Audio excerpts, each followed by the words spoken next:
Hocus Pocus 2 is, dare I say, not that bad. I've seen a lot of people shitting on this movie, calling it disrespectful, which made me go back and think, did we sit there and watch the same movie? Because I'll admit, it's not great. It doesn't have all the magic that the original had, but it's a good movie. Not great, but it's good. So once again, the movie starts out in the past, this time even further, as the Sanderson sisters are teens, and it's Winifred's 16th birthday. Now, I don't know if you know this, but around this time, women had like no rights. The Reverend wants her to marry this guy, which of course is just not gonna happen because she's in love with the OG homie Billy. It's clear that the sisters are the outcasts of the town. Winifred gets banished from Salem, and the Reverend like tries to separate the sisters, which is honestly the true sin here. And also, I just realized that this is like forecasting some later events, but they end up escaping into the Forbidden Forest. It's here in the forest where they stumble upon Mrs. McGonagall, otherwise known as Mother Witch. And she can literally smell how powerful the sisters are. Mother Witch gives the girls her spell book and then hits the dash, but not before mentioning this all-powerful spell that they should never cast, like ever, which is classic Disney foreshadowing. And then they go and set the town on fire.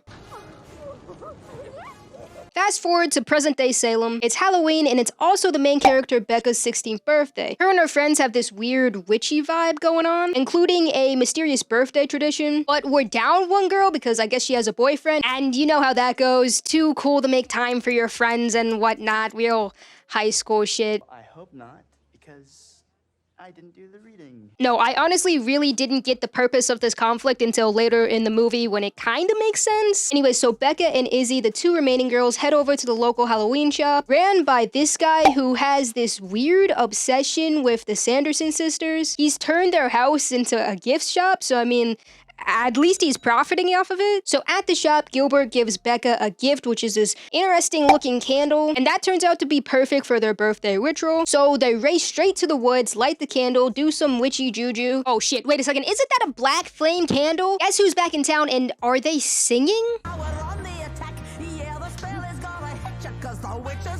One thing that really stood out to me in this sequel is the use of song, which in both cases of this movie just seems really out of place. Yeah, just like the original, all it took was a virgin and a candle, and boom, the sisters are back in business. But again, just like the original, they do need the spell book so that they can start eating kids again. First on their list being Becca and Izzy, who somehow convinced the sisters that they're 40. And the way the sisters respond to this as if 40 is some ancient age, considering they're like 300, 400 years old, is just hilarious. Like 40 is literally nothing to them. So this brings us to the fish out of water part of the movie. Again, just like in the original, a lot has changed since the witches have been gone, especially technology-wise, like, you know, automatic doors and Roombas and whatnot. Also, who knew lotions contain the souls of children? Like, I knew the beauty industry was onto something here, but I didn't know it was that. Nah, but imagine. So Becca and Izzy managed to slip away from the sisters and head back to confront Gilbert about the whole candle situation, because he pretty much just tricked them into bringing the Sanderson sisters back. And you might be wondering, why in the hell would he want to bring them back? Well, apparently during the night of the original movie, Gilbert witnesses them flying across the sky and then turning into dust, which to me is just a stupid reason to bring them back, and low-key kind of selfish. Like, he's literally an expert on the tales of the Sanderson sisters. He knows that they want to come back and eat kids, and at this point he's a full-blown adult, so like, he's perfectly safe from them. Also, I don't understand why he couldn't just light the candle himself. I mean,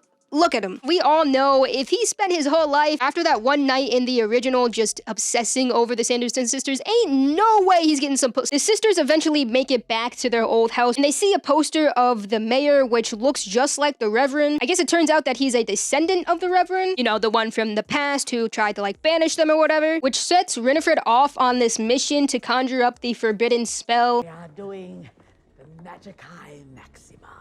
They send Gilbert on this wild goose chase for supplies, starting with the head of a lover, which means, of course, Billy has to come back. To clarify, that wasn't me complaining. I actually really like Billy in this movie, and I loved him in the first one as well. That means it's pretty much up to the girls to stop the witches, who are currently busy running around the town's Halloween festival looking for the mayor, so they can kill him. The rest of the movie is basically just coven versus coven, trio versus trio type thing. Eventually, Becca, Izzy, and Cassie make up, and honestly, I do like how the conflict is resolved between these characters. It really does help drive home the main themes of the movie, that being sisterhood and the importance of family. Winifred does end up casting that all-powerful spell, but what she doesn't know is that it does come with a side effect, that being that it takes away what matters most to you, and in Winifred's case, that is her sisters. And so this goes on to create a very sad moment in the movie.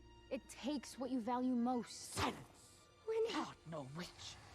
Thou'rt nothing but a silly child. Where Winifred realizes, fuck the kids, fuck the magic. The only thing that really matters is family. And this was honestly such a perfect send-off for the Sanderson sisters. I mean, a little soft considering that they are supposed to be the villains. I mean, I think a lot of times in this movie, they forget that they were literally going around eating children in the first movie. But regardless, I think it's a good send-off, and I think it's one that fans will be able to feel and really appreciate. Especially since the original actors did such an amazing job reprising these roles. They are absolutely hilarious in this movie. I do think, as I said before, the song choice of this movie seems a little out of place, like in this scene where the sisters jump on stage and just start belting Blonde. To me, it just seems like Disney was trying too hard to sell this. When it comes down to the new three main characters, there were some moments throughout this movie where I just didn't care about them, just because the characters themselves are written so one-notely, if that makes any sense. I think as standalone characters, they were just uninteresting, and without the Sanderson sisters, this movie would not have been good. Regardless, it was a fun watch, and if they do end up continuing on this series with these new characters, I really hope the writers add more depth to them. Although I really wasn't interested in them in this movie, I would maybe be interested in seeing Becca and her character development as she progresses as a witch now that she has the spell book. But for that, we'll just have to wait and see. Go check out my video on the first movie over here if you haven't already. And as always, I hope you're having a fantastic day. I will see you guys in the next one. Much love. Peace.